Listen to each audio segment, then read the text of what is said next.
छात्रों, आपके अपने ही YouTube channel Amar is live में आपका एक बार फिर से स्वागत है। आज हम लोग पढ़ेंगे एक्सरसाइज 12.2 का क्वेश्चन नंबर 6, जो कि क्वेश्चन आप यहाँ पे देख पा रहे हैं। क्वेश्चन दिया गया है 15 सेंटीमीटर त्रिज्या वाले एक वृत्त की जीवा केंद्र पर 60 डिग्री का कोण अंतरित करती है, तो संगत लघु और दीर्घ वृत्त खंडों का क्षेत्रफल हमें ज्ञात करना है। तो सबसे पहले हम लोग एक सर्कल बनाते हैं। तो ये मैंने एक सर्कल बना दिया यहाँ पे, ठीक है। ये वृत्त का केंद्र हो गया, ठीक है। मान लीजिए ये इसकी जीवा हो गई। इस जीवा के सहारे केंद्र पर 60 डिग्री का कोण बन रहा है। तो ध्यान दीजिएगा, यहाँ से मैंने ये त्रिज्या यहाँ से खींच दिया और यहाँ से मैंने एक त्रिज्या ये खींच दिया। तो पहला क्वेश्चन है लघु खंड।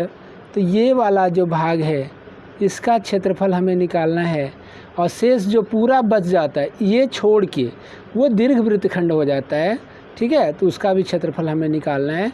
ये जो त्रिज्याएँ हैं ये 15 सेंटीमीटर करके हैं। यहाँ ओ हो गया, ये ए हो गया और ये बी हो गया, और यहाँ पे हमने कुछ सी डालना है तो मैंने सी डाल दिया, ठीक है। चलिए तो देखते हैं। तो सबसे पहला चीज़ जो दिया है आर बराबर 15 सेंटीमीटर तथा और क्या दिया हुआ है, थीटा का मान हमारे पास है, थीटा इज इक्वल 60 डिग्री। इसको समझने से पहले आप एक चीज़ और समझ लें। ये कितने डिग्री कोण है, 60 डिग्री का, ठीक है। त्रिभुज के तीनों कोणों को मिला के 180 डिग्री होता है, ठीक। आपने कक्षा 9 में पढ़ा है कि किसी त्रिभुज में समान भुजाओं के सम्मुख कोण बराबर होते हैं। ये तो 60 है, दोनों मिला के 120 बच गए। इसके सामने का कोण ये और इसके सामने का कोण ये दोनों बराबर होंगे, अर्थात सभी कोण जो है वो 60-60 डिग्री के होंगे। कहने का मतलब है कि यह एक समबाहु त्रिभुज है, ठीक है। इसका यूज होने वाला है। तो लिखते हैं संगत लघु खंड का क्षेत्रफल बराबर त्रिज्य खंड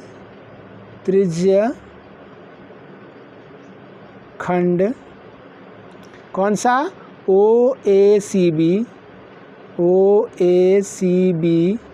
का क्षेत्रफल माइनस त्रिभुज OAB का क्षेत्रफल, ठीक है। तो चलिए त्रिज्यखंड का क्षेत्रफल थीटा बटा 360, थीटा बटा 360 into pi r square minus त्रिभुज का क्षेत्रफल। चूँकि ये समबाहु त्रिभुज है, फार्मूला लगाएंगे √3/4 गुने भुजा का स्क्वायर। भुजा सभी भुजाएं भी इसके बराबर हो जाएंगी, अर्थात OA का स्क्वायर कर दीजिए आप यहाँ पे। तो थीटा का मान हो जाता है 60/360। पाई का मान आप यहाँ पे रख सकते हैं कितना, 22/7, 22/7 रख दीजिए। आर स्क्वायर कर दीजिए कितना, 15 का स्क्वायर यानी 15 गुने 15 कर दीजिए, माइनस आप यहाँ पे √3 का मान रख सकते हैं 1.73/4 इंटू OA 15 गुने 15, ठीक है। क्लियर हो चुका है इतना। तो चलिए आगे बढ़ाते हैं इसको। तो अब देख लेते हैं यहाँ पे 15 गुने 15 को हम लोग कॉमन करते हैं। यहाँ पे 15 गुने 15 को हम लोग कॉमन कर लेते हैं यहाँ पे। तो बच जाता है मेरे पास 60/360 गुने 22/7, ठीक है, घटा यहाँ पे बच जाता है 1.73/4, ठीक है।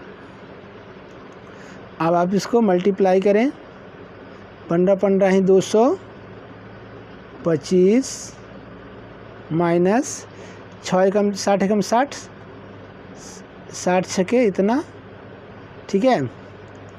और आप इसको कटा दीजिए, 60 छके 360, 2 से कटा दीजिए इसको 3 बार में, और इसको कटा दीजिए 11 बार में। तो यहाँ पे मेरे पास जो है ये बच जाता है 11/7/21, है ना, माइनस यहाँ पे हो जाता है 1.73 है, तो आप यहाँ पे डाल देते हैं 1.73/4 कर लीजिए आप यहाँ पे, ठीक है। अब आप इजीली इसको अब सॉल्व करेंगे, 225 गुने, अब आप तो हम लोग यहाँ पे 21 और 4 का क्या करते हैं, एलसीएम लेते हैं, है ना। 21 और 4 का एलसीएम हो जाता है 84, 21 चौके 84, 21 से जो भाग लगता है कहता है 4 बार में, तो 4 11 चौके 44 माइनस, यदि हम 4 से इसमें भाग देते हैं तो 21 बार में लगता है ना, 21 बार में, तो 21 अगुने 1.73 करेंगे, ठीक है, तो आएगा 36.33, ठीक है। यहाँ तक तो मेरे ख्याल से किसी को समस्या नहीं होनी चाहिए। तो अब देखते हैं 225 कॉमा ब्रैकेट दे दिया हमने, 36 में से 44 में से 36 को हम लोग पहले घटाते हैं, तो 36 4 40, 4 44 8, 8 में से घटा ले तो 3.33, तो 6 पॉइंट, है ना, और 6 4 4 4 8, 7 पॉइंट बचेगा, 7.67/84, ठीक है। अब हम लोग इसको मल्टीप्लाई करते हैं, 225 गुने 7.67/84 करते हैं। 3 से देखते हैं, 3 से दोनों भाग लग जाना चाहिए, 6 3 से देते हैं तो 3 सते 21, 1 3 पचे 15, 3 से देते हैं, 3 दूनी 6, बच जाता है 2 24, 3 8 24, ठीक है। तो इसको भी हम लोग काट देते हैं। अब हमारे पास हो जाता है 75 गुने 7.67/28, ठीक है। यहाँ तक में किसी को परेशानी नहीं होनी चाहिए, ठीक है। आगे देखते हैं हम लोग। तो सबसे पहले क्या करेंगे, आप इसको जो है ये गुना करेंगे 75 को कितना से 7.67 से आप इसको गुना कर देंगे।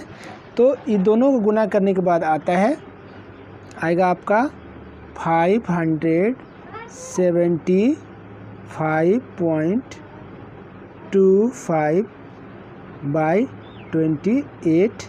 जब आप इसको डिवाइड करेंगे तो इसका आंसर आएगा 20 यानी 20.54, ठीक है। किताब में दिए गए उत्तर से इसका उत्तर इसलिए भिन्न हो सकता है कि यहाँ पे पाई का मान जो है 3.14 दिया गया था, आप उसका भी यूज कर सकते हैं और इसका भी आप यूज कर सकते हैं। तो 1 नंबर का जो आपका आंसर है ये मैं निकाल चुका हूँ यहाँ पे, ठीक है। मेरे ख्याल से इसमें अभी तक किसी को परेशानी नहीं होनी चाहिए, ठीक है। तो आगे आते हैं हम लोग अब अगले, इसका क्वेश्चन नंबर जो है इसका अब दीर्घखंड का क्षेत्रफल हम लोग निकालते हैं, है ना। वृत्तखंड का क्षेत्रफल is equal pi r square, ठीक है, माइनस लघुखंड का क्षेत्रफल। लघुखंड का क्षेत्रफल निकालेंगे यहाँ पे, तो पाई आर स्क्वायर, पाई का मान 3.14 भी आप डाल सकते हैं, गुने आर स्क्वायर, ठीक है। आर स्क्वायर तो 15 का स्क्वायर करिए, 15 इंटू 15, माइनस लघुखंड का क्षेत्रफल आपने अभी निकाला हुआ है 20.54, तो 5 ही रहने दें आप, ठीक है। कोई समस्या आपको यहाँ तक में नहीं आनी चाहिए। आप ध्यान से इसको पहले देखिए कि मैं क्या कर रहा हूँ, इसके बाद ही जो है आप कुछ करेंगे, ठीक है। आपको इधर उधर करने की ज़्यादा ज़रूरत नहीं है।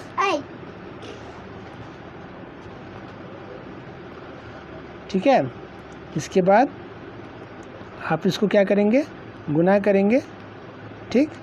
तो गुना करने के बाद आएगा आपका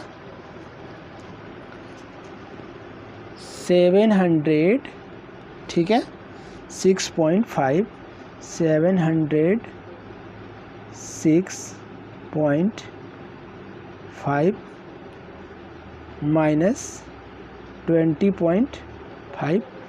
आप इसमें क्या करेंगे, इसको घटा देंगे, तो इधर तो पूरे के पूरे ख़त्म ही हो जाता है, और 6 में से 0 गया, 10 में से 2 घटा 8, 686 cm स्क्वायर लगभग इसका आंसर आप दे देंगे, ठीक है। ये आपका आंसर हो गया है, ठीक है। आपको यदि कहीं भी कोई समस्या हो यदि सवाल में, तो आप कमेंट करेंगे और इसका समाधान मैं फिर से आपको बताने का प्रयास करूंगा। इसी आशा के साथ मैं आज की वीडियो को मैं यहीं पे समाप्त करता हूं। यदि आपने अभी तक हमारे चैनल को सब्सक्राइब नहीं किया है तो फटाफट हमारे चैनल को सब्सक्राइब करें, तथा यदि वीडियो अच्छी लगे तो आप लाइक करें, ठीक है। इसी आशा के साथ मैं आज के लिए विदा लेना चाहूँगा। जय हिंद।